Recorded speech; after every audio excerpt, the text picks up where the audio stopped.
ರೇಣುಕಾಸ್ವಾಮಿ ಕೊಲೆ ಪ್ರಕರಣಕ್ಕೆ ಸಂಬಂಧಪಟ್ಟಂತೆ 17 ಆರೋಪಿಗಳ ನ್ಯಾಯಾಂಗ ಬಂಧನದ ಅವಧಿ ಇವತ್ತು ಅಂತ್ಯವಾಗ್ತಾ ಇರೋದ್ರಿಂದ ಮತ್ತೊಮ್ಮೆ ಅವರನ್ನ ನ್ಯಾಯಾಧೀಶರ ಮುಂದೆ ಹಾಜರುಪಡಿಸೋದಕ್ಕೆ ಸಿದ್ಧತೆಗಳಾಗ್ತಾ ಇದೆ. ವಿಡಿಯೋ ಕಾನ್ಫರೆನ್ಸ್ ಮೂಲಕ ಪ್ರತಿ ಬಾರಿ ಕೂಡ ಅವರು ಕೋರ್ಟ್ಗೆ ಹಾಜರು ಆಗೋದು ಹೇಗಂದ್ರೆ, ಈ ಜೈಲಲ್ಲಿ ಇದ್ದಂತಹ ಸಂದರ್ಭದಲ್ಲಿ ವಿಡಿಯೋ ಕಾನ್ಫರೆನ್ಸ್ ಮೂಲಕ ಅಷ್ಟು ಜನ ಆರೋಪಿಗಳನ್ನ ನ್ಯಾಯಾಧೀಶರ ಮುಂದೆ ಹಾಜರುಪಡಿಸಲಾಗುತ್ತೆ. ಇವತ್ತು ಕೂಡ ವಿಡಿಯೋ ಕಾನ್ಫರೆನ್ಸ್ ಮೂಲಕ ನ್ಯಾಯಾಧೀಶರ ಮುಂದೆ 17 ಜನ ಆರೋಪಿಗಳು ಕೂಡ ಹಾಜರಾಗ್ತಾರೆ. 13 ಜನ ಪರಪ್ಪನ ಅಗ್ರಹಾರದಲ್ಲಿದ್ದಾರೆ. ಇನ್ನು ಉಳಿದವರು ತುಮಕೂರು ಜೈಲಲ್ಲಿದ್ದಾರೆ, 4 ಜನ ಆರೋಪಿಗಳು. ಸೊ ಅಲ್ಲಿಂದಲೇ ವಿಡಿಯೋ ಕಾನ್ಫರೆನ್ಸ್ ಮೂಲಕ ಅವರು ನ್ಯಾಯಾಧೀಶರ ಮುಂದೆ ಹಾಜರಾಗ್ತಾರೆ. ಬಹುತೇಕ ಡಿ ಗ್ಯಾಂಗ್ ನ್ಯಾಯಾಂಗ ಬಂಧನದ ಅವಧಿ ವಿಸ್ತರಣೆಯಾಗೋ ಸಾಧ್ಯತೆ ಇದೆ. ಕಾರಣ ಮತ್ತೊಂದು ಕಡೆ ಚಾರ್ಜ್ ಶೀಟ್ ಇನ್ನೂ ಕೂಡ ಸಲ್ಲಿಕೆ ಆಗಿಲ್ಲ, ಈ ಕಡೆಯಿಂದ ಜಾಮೀನು ಅರ್ಜಿಗಳು ಕೂಡ ಸಲ್ಲಿಕೆ ಆಗಿಲ್ಲ. ಹಾಗಾಗಿ ಈಗ ನೆಕ್ಸ್ಟ್ ಆಪ್ಷನ್ ಏನಂದ್ರೆ ನ್ಯಾಯಾಂಗ ಬಂಧನದ ಅವಧಿ ವಿಸ್ತರಣೆ ಆಗೋ ಎಲ್ಲಾ ರೀತಿಯ ಸಾಧ್ಯತೆಗಳು ಕಾಣಿಸ್ತಾ ಇದೆ. ಈ ಬಗ್ಗೆ ಮತ್ತಷ್ಟು ಡೀಟೇಲ್ಸ್ ಅನ್ನ ಕೊಡ್ತಾರೆ ನಮ್ಮ ಪ್ರತಿನಿಧಿ ನಾಗರಾಜ್ ದೂರವಾಣಿ ಸಂಪರ್ಕದಲ್ಲಿ. ನಾಗರಾಜ್, ಏನ್ ಬೆಳವಣಿಗೆ ನಿರೀಕ್ಷೆ ಮಾಡಬಹುದು ರೇಣುಕಾಸ್ವಾಮಿ ಕೊಲೆ ಪ್ರಕರಣಕ್ಕೆ ಸಂಬಂಧಪಟ್ಟಂತೆ? ಶ್ರುತಿ, ರೇಣುಕಾಸ್ವಾಮಿ ಕೊಲೆ ಪ್ರಕರಣಕ್ಕೆ ಸಂಬಂಧಿಸಿದಂತೆ ದರ್ಶನ್ ಸೇರಿದಂತೆ 17 ಜನ ಆರೋಪಿಗಳ ನ್ಯಾಯಾಂಗ ಬಂಧನ ಅವಧಿ ಇವತ್ತಿಗೆ ಮುಕ್ತಾಯ ಆಗ್ತಾ ಇರ್ತಕ್ಕಂಥದ್ದು. ಈ ಹಿನ್ನೆಲೆಯಲ್ಲಿ ಏನು ಸುಪ್ರೀಂ ಕೋರ್ಟ್ ಗೈಡ್ಲೈನ್ಸ್ ಅಂತೆ ಇವತ್ತು ಹಾಜರಾಗ್ತಾರೆ ನ್ಯಾಯಾಂಗ ಬಂಧನ ಅವಧಿ ವಿಸ್ತರಣೆಗೆ ಸಂಬಂಧಿಸಿದಂತೆ ವಿಡಿಯೋ ಕಾನ್ಫರೆನ್ಸ್ ಮುಖಾಂತರ. ಪರಪ್ಪನ ಅಗ್ರಹಾರದಿಂದ 14 ಜನ, ಹಾಗೆ ತುಮಕೂರು ಜೈಲಿನಿಂದ 3 ಜನ ಹಾಜರಾಗಬಹುದು. ಈ ವೇಳೆಯಲ್ಲಿ ಕಾಮಾಕ್ಷಿ ಪಾಳ್ಯ ಠಾಣೆ ಪೊಲೀಸರು ಒಂದು ರಿಮಾಂಡ್ ಅರ್ಜಿಯನ್ನ ಸಲ್ಲಿಕೆ ಮಾಡಬೇಕು. ಮೊದಲಿಗೆ ಈ ಹಿಂದೆ ಇದ್ದಂತಹ ನಿಯಮಾವಳಿ ಪ್ರಕಾರ ಯಾವುದೇ ರೀತಿಯ ಒಂದು ರಿಮಾಂಡ್ ಅರ್ಜಿಯನ್ನ ಸಲ್ಲಿಕೆ ಮಾಡ್ತಾ ಇರಲಿಲ್ಲ. ಆದ್ರೆ ಈಗ ಸುಪ್ರೀಂ ಕೋರ್ಟ್ ನಿರ್ದೇಶನ ಇದ್ದು ಪ್ರತಿ ಬಾರಿಯೂ ಒಂದು ನ್ಯಾಯಾಂಗ ಬಂಧನ ಅವಧಿ ವಿಸ್ತರಣೆ ಆಗ್ಬೇಕಾದ್ರೆ ರಿಮಾಂಡ್ ಅರ್ಜಿಯನ್ನ ಸಲ್ಲಿಕೆ ಮಾಡಬೇಕು. ಹೀಗಾಗಿ ಒಂದಷ್ಟು ವಿಚಾರಗಳನ್ನ ಯಾಕೆ ಆರೋಪಿಗಳಿಗೆ ನ್ಯಾಯಾಂಗ ಬಂಧನ ಅವಧಿಯನ್ನ ವಿಸ್ತರಣೆ ಮಾಡಬೇಕು ಅನ್ನೋ ವಿಚಾರಗಳನ್ನ ಇಟ್ಕೊಂಡು ಕಾಮಾಕ್ಷಿ ಪಾಳ್ಯ ಠಾಣೆ ಪೊಲೀಸರು ಒಂದು ರಿಮಾಂಡ್ ಅರ್ಜಿಯನ್ನ ಸಲ್ಲಿಕೆ ಮಾಡುವಂಥದ್ದು. ಇದರಲ್ಲಿ ಪ್ರಮುಖವಾಗಿ ಇವರು ಸಾಕ್ಷಿಯ ನಾಶ ಮಾಡುವ ಸಾಧ್ಯತೆಗಳು, ಮತ್ತೆ ವಿಚಾರಣೆಯಿಂದ ತಪ್ಪಿಸಿಕೊಳ್ಳುವ ಸಾಧ್ಯತೆಗಳು, ಮತ್ತೆ ಸಾಕ್ಷಿಗಳ ಮೇಲೆ ಪ್ರಭಾವ ಬೀರುವ ಅಂಶಗಳನ್ನು ಒಳಗೊಂಡ ರಿಮಾಂಡ್ ಅರ್ಜಿಯನ್ನ ಈಗಾಗಲೇ ಸಿದ್ಧಪಡಿಸಿದ್ದು ಮಧ್ಯಾಹ್ನದ ವೇಳೆಗೆ ವಿಚಾರಣೆಗೆ ಬಂದಾಗ ಈ ಒಂದು ರಿಮಾಂಡ್ ಅರ್ಜಿಯನ್ನ ಸಲ್ಲಿಕೆ ಮಾಡುವಂತದ್ದು. ಶ್ರುತಿ, ಓಕೆ ನಾಗರಾಜ್, ಧನ್ಯವಾದಗಳು ತಮ್ಮೆಲ್ಲ ಮಾಹಿತಿಗೆ.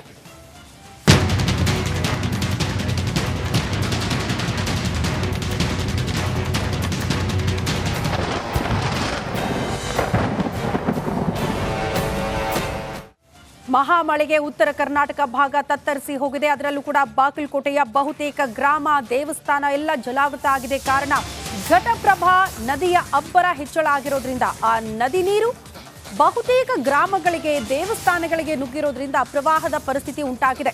ಘಟಪ್ರಭಾ ಪ್ರವಾಹಕ್ಕೆ ಬಾಗಲಕೋಟೆ ಜನತೆ ಬೆಚ್ಚಿ ಬಿದ್ದಿದ್ದಾರೆ. ಮಾಚಕನೂರು ಗ್ರಾಮದ ದೇವಸ್ಥಾನ ಮುಳುಗಡೆಯಾಗಿದೆ.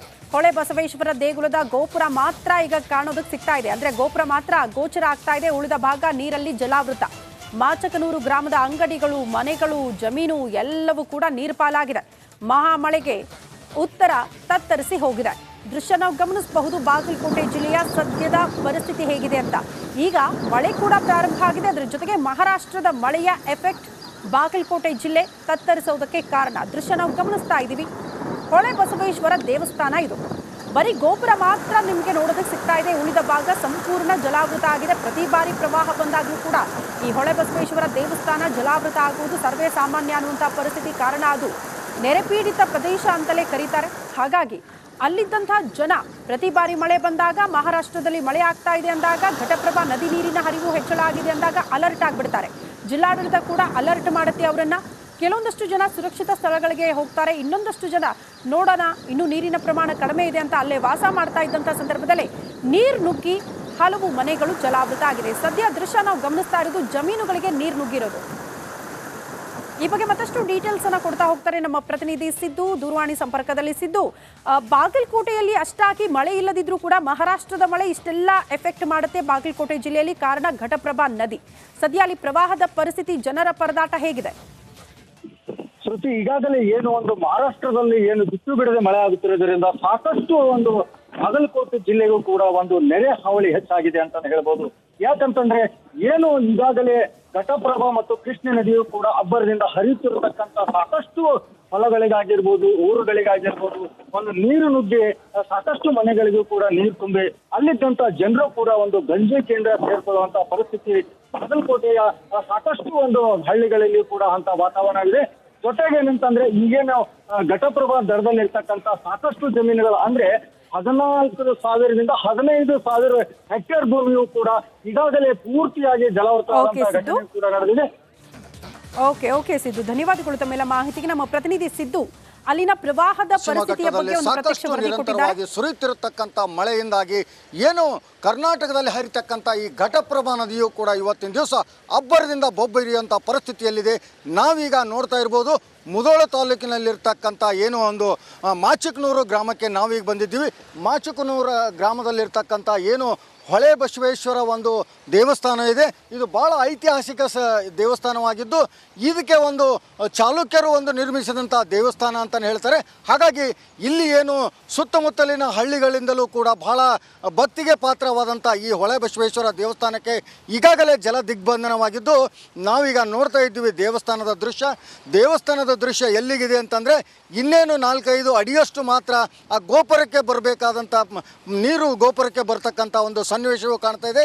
ಜೊತೆಗೇನಂತಂದರೆ ಆ ಅಕ್ಕದಲ್ಲಿ ಪಕ್ಕದಲ್ಲಿ ಇರ್ತಕ್ಕಂಥ ಸಾಕಷ್ಟು ಒಂದು ಅಂಗಡಿ ಮುಂಗಟ್ಟುಗಳು ಕೂಡ ಆ ದೇವಸ್ಥಾನದ ಪೂಜಾ ಸಾಮಗ್ರಿಗಳನ್ನು ಮಾರ್ತಕ್ಕಂಥ ಕುಟುಂಬಗಳ ಅಂಗಡಿಗಳು ಕೂಡ ಅಲ್ಲೇ ಇವೆ.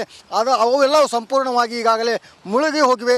ತದನಂತರ ಏನಂತಂದರೆ ಆ ಆಲದ ಮರದ ಪಕ್ಕದಲ್ಲಿರ್ತಕ್ಕಂಥ ಸಾಕಷ್ಟು ಒಂದು ಮನೆಗಳಿಗೂ ಕೂಡ ಈ ನೀರು ನುಗ್ಗಿ ಅಲ್ಲಿದ್ದಂಥವ್ರಿಗೂ ಕೂಡ ಏನು ಈಗಾಗಲೇ ಗಂಜಿ ಕೇಂದ್ರಕ್ಕೆ ಕೆರಳಿಸುವಂಥ ಕಾರ್ಯ ಆಗಿದೆ. ಜೊತೆಗೇನಂತಂದರೆ ಒಟ್ಟಾರೆಯಾಗಿ ಈ ಒಂದು ನದಿ ಏನು ಮಾಚಕನೂರು ಮತ್ತು ಚಿಕ್ಕೂರು ಮಧ್ಯದಲ್ಲಿ ಬರ್ತಕ್ಕಂಥ ಒಂದು ಪೂರ್ತಿಯಾಗಿ ಬ್ರಿಡ್ಜೇ ಕಾಣ್ತಾ ಇಲ್ಲ. ಹಾಗಾಗಿ ಅದು ಕೂಡ ಮುಳುಗುವಂಥ ಸನ್ನಿವೇಶದಲ್ಲಿದ್ದು ಅದು ಕೂಡ ಮುಳುಗಿ ಹೋಗಿದೆ. ಇದಕ್ಕೇನು ಶಾಶ್ವತ ಪರಿಹಾರ ನೀಡಬೇಕಂತ ಸಾಕಷ್ಟು ದಿನಗಳಿಂದ ಒಂದು ಹೋರಾಟ ಮಾಡತಕ್ಕಂಥ ಈ ಒಂದು ಗ್ರಾಮಸ್ಥರು ಕೂಡ ಇಲ್ಲಿವರೆಗೂ ಯಾವುದೇ ಹೋರಾಟಕ್ಕೆ ಫಲ ಸಿಕ್ಕಿಲ್ಲ ಅಂತಲೇ ಹೇಳ್ತಾ ಇದ್ದಾರೆ. ಕ್ಯಾಮ್ರಾಮನ್ ಮಾಂತೇಶ್ ಜೊತೆ ಸಿದ್ದು ದುತ್ರಗಾಮಿ, ರಿಪಬ್ಲಿಕ್ ಕನ್ನಡ, ಬಾಗಲಕೋಟೆ. ಇದು ಬಾಗಲಕೋಟೆಯ ಪರಿಸ್ಥಿತಿ. ಆದರೆ ಇನ್ನು ಚಿಕ್ಕಮಗಳೂರಲ್ಲೂ ಕೂಡ ಹೆಚ್ಚಾಗಿ ಮಳೆ ಆಗ್ತಾ ಇರುವ ಪ್ರಮಾಣ, ತುಂಗಭದ್ರೆ ನದಿ ಕೂಡ ತುಂಬಿ ಹರಿತಾ ಇದೆ. ಹಾಗಾಗಿ ಹಲವು ಜಮೀನುಗಳು ಜಲಾವೃತವಾಗಿದೆ ಚಿಕ್ಕಮಗಳೂರಲ್ಲಿ ಅನ್ನೋದ್ರ ಡೀಟೇಲ್ ಸಿಗ್ತಾ ಇದೆ. ಹೊಲ, ಗದ್ದೆ, ತೋಟ ಎಲ್ಲ ಕೂಡ ಜಲಾವೃತ. ತುಂಗೆ ಅಬ್ಬರದ ದೃಶ್ಯ ಡ್ರೋನ್ ಕ್ಯಾಮೆರಾದಲ್ಲಿ ಸೆರೆಯಾಗಿದೆ. ಶೃಂಗೇರಿ ದೇಗುಲದ ಪಾರ್ಕಿಂಗ್ ಲಾಟ್ ಕೂಡ ಜಲಾವೃತ. ಕಪ್ಪೆ ಶಂಕರ ನಾರಾಯಣ ಸಂಧ್ಯಾ ವಂದನೆ ಮಂಟಪ ಎಲ್ಲವೂ ಕೂಡ ನೀರ್ಪಾಲಾಗಿದೆ. ಅಂದ್ರೆ ಬಹುತೇಕ ಎಲ್ಲವೂ ಕೂಡ ಮುಳುಗಡೆಯಾಗಿದೆ. ಜಮೀನುಗಳಿಗೆ ನೀರು ನುಗ್ಗಿದೆ ನೋಡಿ. ಪಾಪ ರೈತರು ಕಂಗಾಲಾಗಿದ್ದಾರೆ. ದೃಶ್ಯ ನೋಡ್ತಾ ಇರೋದು ಡ್ರೋನ್ ಕಣ್ಣಲ್ಲಿ ಸೆರೆಯಾಗಿರುವ ದೃಶ್ಯ.